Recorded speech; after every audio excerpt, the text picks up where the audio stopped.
All right, guys, welcome to the first Marketwise Radio podcast. We are bringing the podcast back. I did one a couple years ago for the company, and it's coming back to life. And we have a whole new format and a whole new focus coming into 2025. So we're going to get this thing started now, coming into November of 2024. This thing should go live tomorrow, November 1st.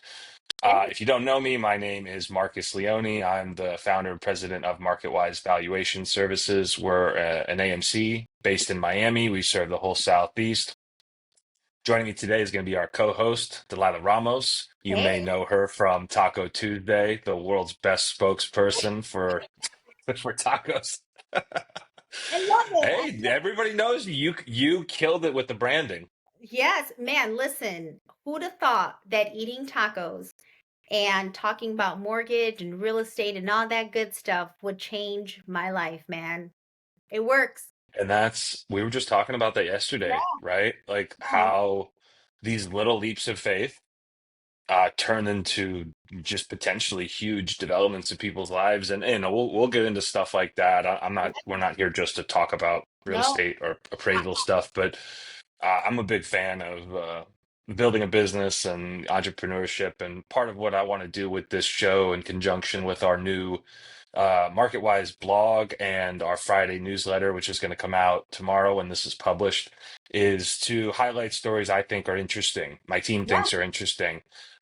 You think are interesting. There's so many facets to this business, and the more I get out and meet people and go to conferences all year long and talk to folks, it's so interesting to me what's on people's minds and what they want to know is going on. And we have this weird and unique vantage point in my business, uh, as kind of like as my partner Phil. Phil's going to be the other co-host on this show, guys. So you'll see him. He's our chief appraiser. He's been in the business 34 years. He's the white fox of our of MarketWise, and he's an awesome guy. So we'll get some interesting perspectives from him. But some of the stuff that I'm learning and the questions I'm being asked, really start to move my brain, and I get to start thinking about stuff I think are interesting. So this whole initiative is like, what do I find interesting, and what do you find interesting, Delilah? And what does Phil find interesting? And we're going to talk about it and bring some value to our people. it sounds good. So let's get into it. What is Marcus? What is on everybody's kind of feed? Right? When they open Mm, social media, when they're watching the news, where are we currently in society in the world? did you know we're having an election? No, no. It is. I honestly cannot wait for it to be over. Oh, I know. I don't care what your opinions are about one person or the other person. Doesn't matter. This thing I needs to don't be care. over because I keep getting the feedback from my partners in the industry and my friends that everybody's waiting on the sidelines until this thing's done. You hear, I listened to this roundtable at this economic forum in Riyadh with the CEO of Citadel and BlackRock and a couple other people, and their mindset is that the whole world is kind of on pause until this thing's over, No. and it's done, and hopefully it goes smoothly and everybody keeps their head on straight, because no matter how riled up people get, here's my one bit of opinion on the whole thing: we're all going to be okay. Yeah. Everything's going to be fine. Yes. I don't care who you vote for, I shouldn't don't care either. who I vote for, but everything's going to be fine one way or another. The next day if you're allowed, God willing, to wake up, you got to go to work, you got to keep it moving, like nothing stops, and you're 100%. But yes, we are at election time. Yeah, uh the world is not coming to an end. no, it is not. And it's just you know I think the social media is such one of those things where it's great, it's very powerful, it can connect us, now in all over the world we're connected, and it's a lot of information. However, it can be used, you know badly as well, right? A lot of times it instills misinformation, instills fear. um, Yeah. and those are things, in all honesty, that just, if you don't control, it really can get to you. I personally, I don't even watch the news anymore. It is depressing. I don't want that because I I know. still have No. faith in us as a whole. I really do still have faith, faith in us as a whole in society. So, yeah, but same thing, election day next week, and it's on a Tuesday. It's on a Taco Tuesday. Oh my God. Are you going to host a Taco Tuesday talking about the exit poll results or something? You know what?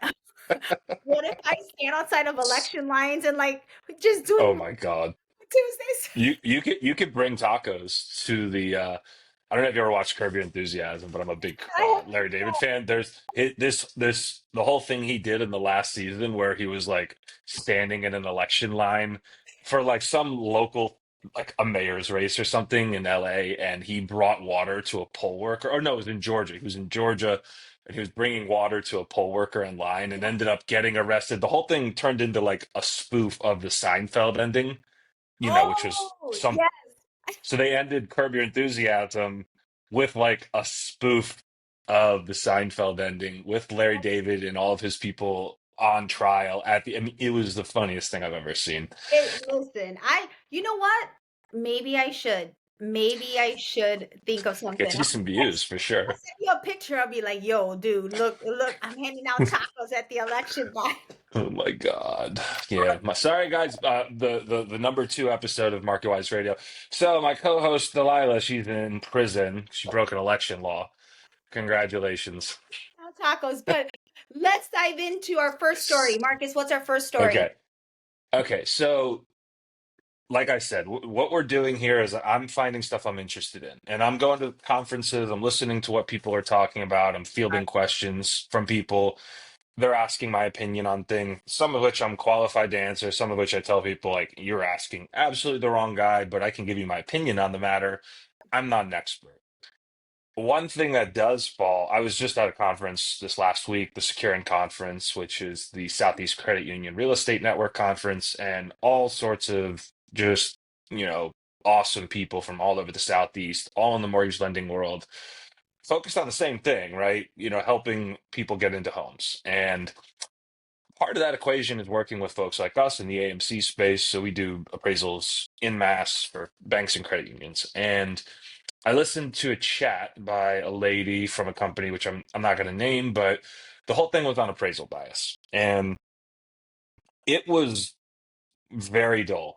It was very, very dull. Lots of data and statistics, and it got me thinking about this question because I just had, excuse me, one of my partners who is the credit manager of a very large bank Okay. down here in South Florida. She randomly called me on like a Friday, maybe a month ago, and started asking me the same question. Hey, I have a friend who is in the process of, I honestly don't remember if they were trying to buy or sell, but there was multiple appraisals involved in this story, right?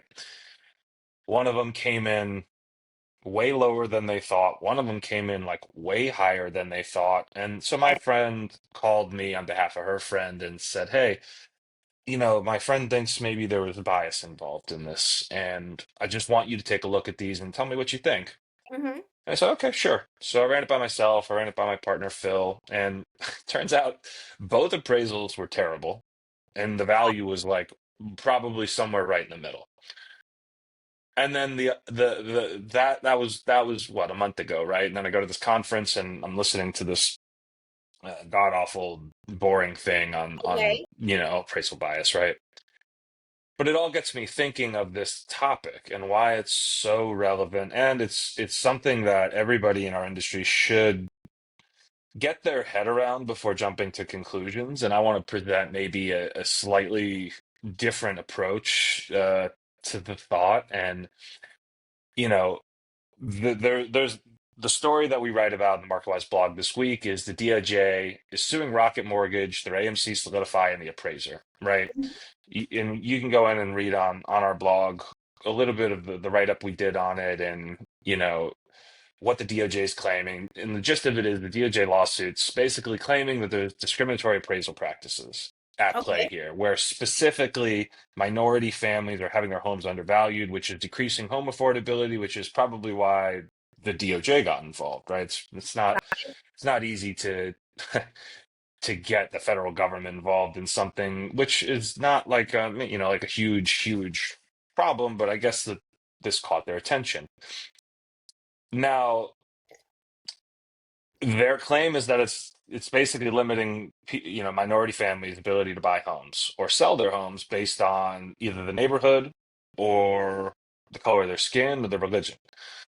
And you brought up a really interesting story before we started, I did. and if you want to, if you, Yeah, I just want you to run that back a little bit so I can finally give my take on this at the I end, so we got can it. talk about it. So Okay. I am also a part being 23 years in the industry in the mortgage game. I am an investor. I've owned multiple properties throughout the course of the 23 years. And I remember one of the times I was selling a property, the realtor did mention to take down all my faith-based items if I could take it down. And I'm like, no, like why? Like, no. And I was already in the game, right? In mortgage, I think at that point, maybe approaching 20 years. It wasn't that long ago. And the appraisal bias topic wasn't a buzz like how it is now, the last couple of years. But I didn't get it. And what is your take, Marcus? Like, So why would they there's do that? well, okay, so there's a lot of reasons, and part of the appraisal practice is, you know, when an appraiser is going into a home, they take photographs, Yeah, we don't know what goes on in between their ears. It's impossible to know. So then you start getting into, sure, potential sure. accusatory language if you're trying to figure out and read their mind, which we're not in the business of doing. But in like, let's just take an appraisal report in and of itself, and we'll step back to your story in a second. Is that they're going to be blurring out the photos of the people that live there. They're going to be blurring out pictures of the people that live there if they're in the photos. They're going to be blurring out faith-based objects. Let's say you're Jewish and you have a Torah sitting around, you have a shofar sitting around, or a menorah. If you're a Christian, you have a cross, a picture of Jesus. If you're Muslim, you have a Quran sitting around, or something with Arabic writing that would indicate that you're maybe of Arabic or Muslim descent or whatever. And you're going to blur all that stuff out, right? Because the idea is that the person reading that appraisal should be not just reading it, but writing it in a vacuum, uh, removed from well, considering whether the person is white, brown, yellow, red, skin color, doesn't matter. Religious, doesn't matter. You're just valuing a piece of property. But the lawsuit and then the claims in the lawsuit basically stating that there is systemic bias present in the industry. And I'm sure it happens. I'm 100% sure it happens. It's human nature, right? There's some people that are just racist out there. Yep. But I think, in our audience here, we're primarily talking to people in the industry, right? So if the people in the industry are reviewing appraisals or they're looking at a loan in a certain way, especially when it comes to the appraisal practice, right? Because that's kind of where I'm approaching this thing from, is that don't confuse malice for incompetence. And the reason I say that is there's a lot of people that are just not great at their jobs.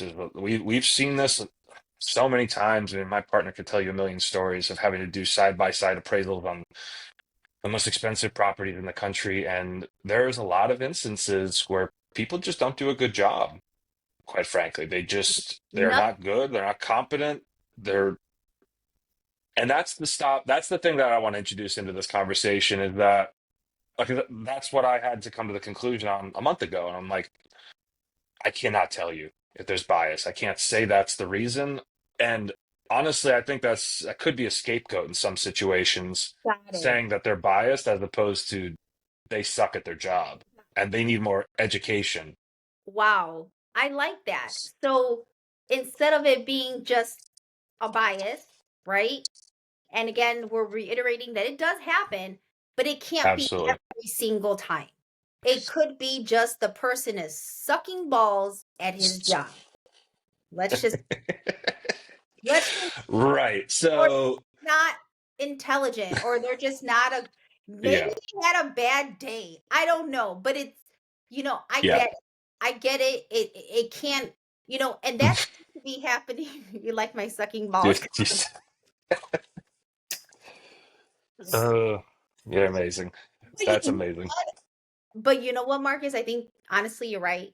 I think I Yeah. do. I do. Sometimes you got to use that language to color it in because otherwise you're doing it a disservice. There's somebody, if the whole, people don't understand the impact of what we do fully, but here's the reality. That person standing between you and potentially the most impactful thing you've ever bought in your life and will ever buy in your life. Absolutely. And if that guy sucks at their job, they should be held accountable for that, but they should be factually held accountable. And my perspective is that if you're mistaking malice for incompetence, well, it's a lot easier to take the approach of, well, they didn't make this adjustment, they didn't account for this feature in the home, Yeah. this the square foot adjustment, like they didn't even account for the fact that the land is worth X number of dollars a square foot. They didn't adjust for that at all. So if you attack it from a perspective of objectivity, all right, let's look at this thing in a vacuum and maybe just set aside this idea that, like, if the first stop is bias, I would say take a step back from that, and because Agreed. Agreed. for the purpose of just not saying it doesn't happen, it does happen. Like, I'll be the first one to claim, we're all human, right? There's humans out there in this business that are probably racist, and they're going to appraise racistly. They'll take a loan app racistly, and that's unfortunate. It's a terrible thing out there. But if you want to get to the finish line, I would say to look at it from the perspective of potentially they're not good at their job. So That's how do I work to combat their ineffectiveness as correct. objectively as possible? Yeah. And that's that's That's the big takeaway from this. big takeaway. Yeah, and it's again, this in our industry, the appraisal bias is a hot topic. At every conference, there's always a session on it, or a Yeah. panel, or some kind of discussion. And in all honesty, they make like going back to that lady with the data, and it's sometimes just this outlandish, boring conversation full of data and blah blah blah. But you know what? They just suck at their job, and that could just be, Well, but like that's fixable. yeah, That's fixable, and that's why I want people to think about that, because you can train an appraiser to be better. Most appraisers, and let's say most loan officers, most realtors, they're operating in a little tiny bubble that's about that big with no outside education. They don't collaborate. They don't talk to their peers. yeah, I'd say the loan officer industry, the lender industry, is probably better about that continuing education. I know a lot of appraisers that are just siloed off. They're one man shop. They do it this way.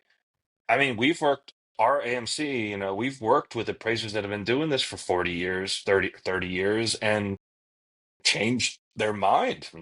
They say you can't teach an old dog new tricks, but that's so not true. that's not true. Our industry is constantly evolving based on policies, right? New policies in place, and how we write loans and how we process them and what we can and cannot do. It changes every single year. So we have to evolve with that. Along with that, the technology piece.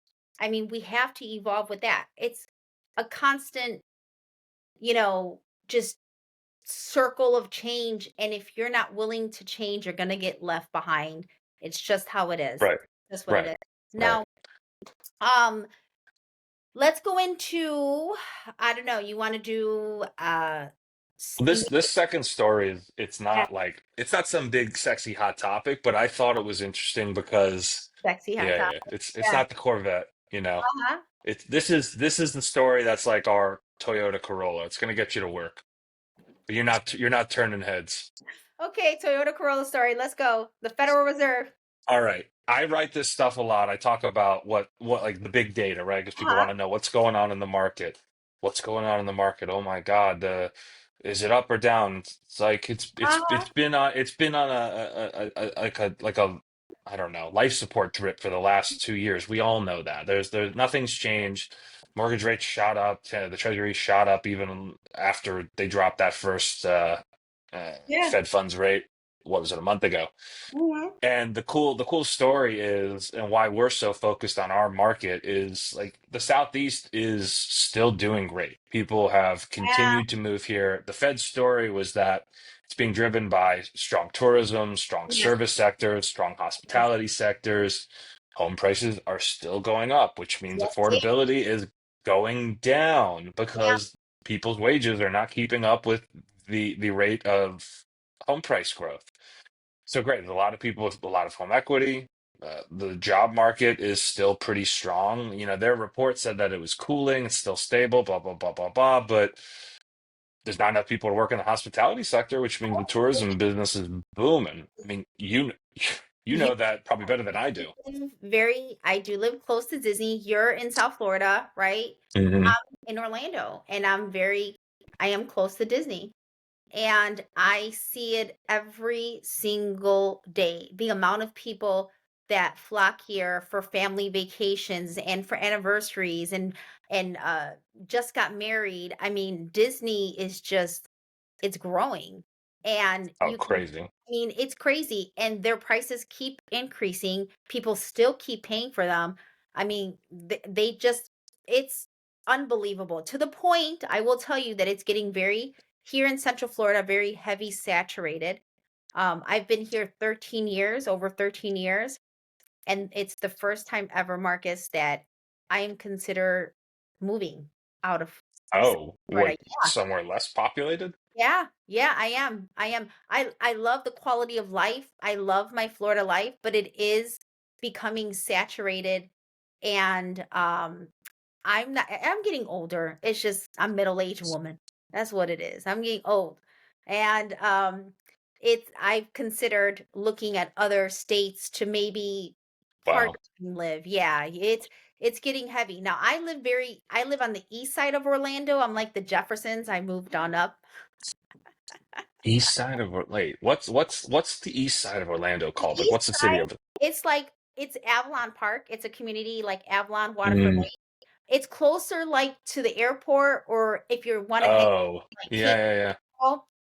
Yeah, I'm one of those. But yeah, man, tourism is really strong and the Southeast is growing and people are flocking here.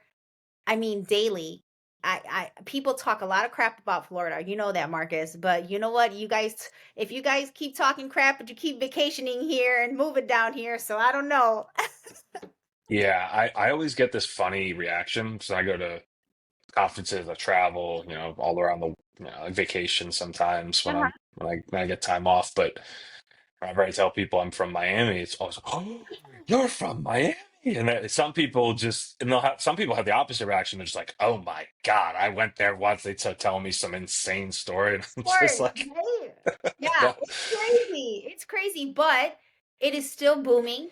We're still very Yeah. profitable as a whole, even though I'm central, you're south. It is extremely profitable. And I will say the quality of life is completely different versus when you go to other cities. I'm originally from Chicago. When I do go back, it is garbage. When I, it's just, Wow. it's garbage. That's Yeah, man. wow. It's Garbage. and I own 2 properties there. And yeah, man, it's just you see things in the Chicago streets. I was just in Denver, just got back yesterday. You see things in those cities and those streets that you do not see here in Florida.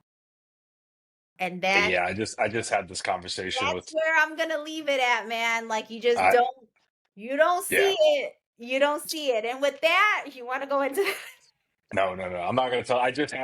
I've told you this story before. The one time I yeah, was in man. Denver, and I'm just still scarred by it. I listen, Denver is a no for me. I mean, I couldn't even breathe. I'm like, you know what? I can't breathe.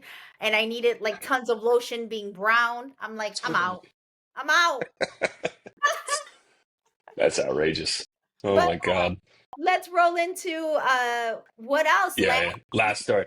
yeah, So this one was tough, and I like everybody else in the industry get those calls from my friends and my peers, and they're like, "Hey, how'd you guys do this month?" And it's yeah. like, well, there's nothing exciting happening out there. Our world is just kind of like eking by on reserve right now. We're at the end of the empty tank and just hoping to make it to the gas station in 2025 when things hopefully start to pick back up. But Okay. this was like a cool data point, and that it said exist like obviously forget the new home side of it because those things are Yeah. flying off the shelves due to obvious reasons. We don't have any inventory, but it's funny that this story comes up at the same time, right? It's kind of like the polar opposite of the story of the new construction world, which is like 90% of Orlando, as you know. Yep, it is. Not so much down here because they're building condos until they start falling off the beach. But I guess there's like in Miami, I guess there's just like an endless supply of people willing to pay $5 million for a one or two bedroom condo, which Ridiculous. Yeah. I mean, it's the most. Go look at the development news down here if you ever get a chance. It's like they announced a $2 billion development that's supposed to mimic Monaco in Fort Lauderdale. Arriva, which is like an ultra luxury boat company, branded condo. They're building a Pagani condo. They're building a Dolce Gabbana condo. Oh Lord. There's more Ritz in St. Regis, They're like huh? themed condos now. Like All branded of them, houses. Just all it's of them. that's weird. That's weird, man. Major food group, the Carbone people, condo. No. Yeah. Immediately no. But continue. Hey, spicy rigatoni there is off the chain. If you ever get to go, if I was Well, that rich, I might want in the middle of the night too. You never know. listen, if there's a taco themed condo complex, I might have to take a look, Hey, I'm give it 6 months. They're gonna be running out of ideas soon. There's only so many riches you can build. not All right, all love right. So the story here is that 14-year low existing home sales, yeah. right? So existing home stock. Well, do you know why that is? Tell us, Oh, Marcus. it's not a rhetorical question. It's this whole uh, locked in effect idea, right? So this whole idea that people who refinanced or bought in the last 4 years or 3 years or whatever that time frame would be, I guess anywhere between 2020 and 2022. 2022 when they bought, which a gigantic number of people are sub 4% mortgage. So they have this theory out there, not so much a theory, but probably a pretty solid idea at this point that there's this locked in effect of housing, right? So if you are living in a house, I'm a good example of this. I've got a boatload of equity, more equity if I were to convert that to money than I would ever know what to do with. But I've got a 2.6% mortgage rate. Yep. So what I can't leave, I can't do anything, right? So I'm lucky. I love my house, but my house isn't going on the market probably ever. So imagine that's 60 million homeowners or 50 million homeowners or whatever that is. It's like the and here's my last little bit of opinion piece before I shut up. People wonder why a lot of the unintended consequences uh, or effects. I'm not a big believer in this idea of side effects. I like the idea that everything has an effect, whether you can anticipate it or not. Yeah. Uh, Government drops mortgage rates or drops lending rates to zero. Mortgage rates go to the twos and threes. These are the unintended effects, but they're effects. These are this is the reality, the high inflation environment. That's the government printing money. It's not so much a partisan issue as people want to make it out to be, but it's more cash out there. There's more inflationary pressure along with the stuff that happened during COVID. But there's a lot of data to back this up. But this last story is a really telling indication that the locked in effect in the housing market is having some pretty serious consequences. Yeah. And they've shown that the effects of underbuilding for the last decade are now catching up because there's not enough home supply. I mean, millennials and Gen Z, they're out starting to look to buy houses, and Yep. unfortunately, there's not a lot of options. But the new home builders are providing very attractive opportunities for people, right? Yeah. I mean, like it is. We're having an inventory shortage. And I get it that people do not want to let go of that rate. There are options though. The HELOC is a huge option, a home equity line of credit or, a second mortgage if you want. Because I will tell you this, even though, yes, you have that 2.75 or less than 3% rate, the equity in your property is not doing jack Playing nothing. from Marcus's Mac Mini. What was that? Ignore it. It was my Alexa speaker. But the equity goes back, the equity, if you have tons of it, it's not doing anything for you. I'm a fan of stripping the equity. As an investor, I strip my rate. I don't care about rate, but I take my equity and I invest it in something that's going to make me more money. But that's me. If you're going to go put yourself in credit card debt, use the equity in your home. If you take out a HELOC, chances are the interest rate is tax deductible. A lot of people don't know that. But on the Yeah. credit card, it's not, So if you need to pay for college, if you need to buy another, car loan, you need repairs, tap into your equity.